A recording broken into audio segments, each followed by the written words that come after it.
And today in the backstory, we're talking with an artist and content creator who's considered the OG of the trendy, hyper-realistic cake movement. Okay, this is so cool. Maybe you've heard of Natalie Sideserf, her realistic cakes. Just take a look at some of this.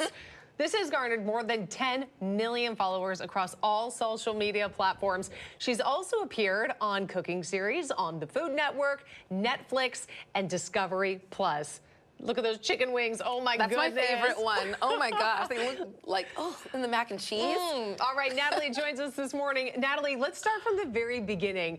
How did you get into baking, and what inspired you to make these hyper-realistic cakes?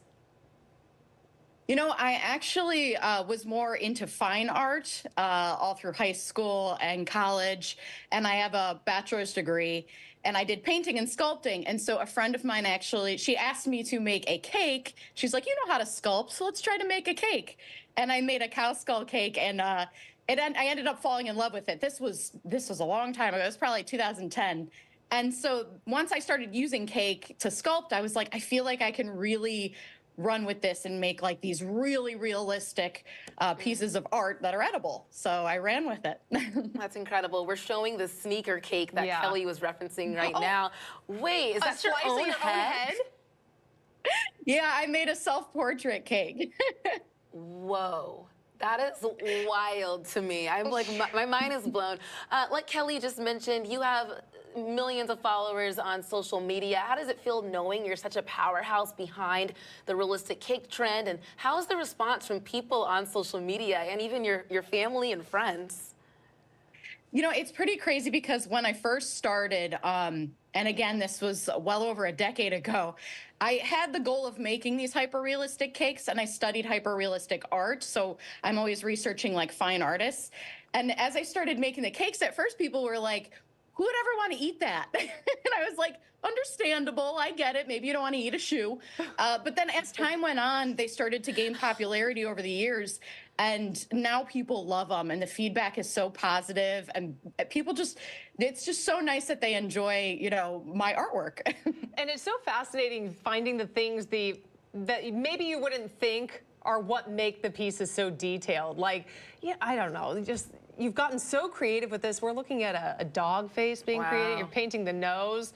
How could you cut into a puppy? But, you know, you've been, we hear that you're working on something new. You're making edible clay. What can you tell us about that?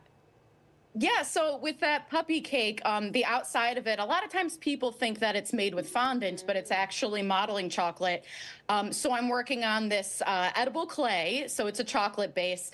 And what's great about it is it's kind of like edible Play-Doh, or like you can like make these really intricate cakes with it, but you can also just kind of play with it. Like if you have like a son or a daughter and you want to kind of have some fun, you can like roll it up and just create like little snakes and characters and stuff, or you could do the more elaborate stuff. So I'm really excited about the edible clay, and that's going to come out this year. Oh no, Barbie! We're watching the Barbie cake being sliced in half right now.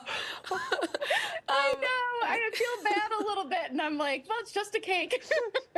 Well, the edible clay idea sounds awesome. This is really cool. What's next for you aside from the edible clay? Are you working on a cake right now at home?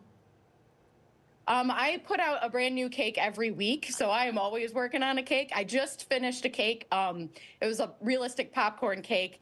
I post on my YouTube channel every Monday, and it's always a brand new cake. And what's cool about the cakes on my YouTube channel is you get to see the whole process. And it's not just about cake. It's also about just like being inspired, like how I come up with ideas, and like just encouraging other people to create too. Yeah, and I love this clay idea because sometimes you work with white chocolate and it's too hard. Other times you work with fondant and it can be too flimsy. So I think that you found kind of like the right in between. I don't know, that's in my non-expert experience. No, you're totally right. That's exactly it. It has like a consistency that's just, out of all things edible, I find it to be the easiest to sculpt with. So it's really fun. So cool. Wow, it truly is an art. Thank you so much, Natalie Sideserf, for joining us on ARC Seattle.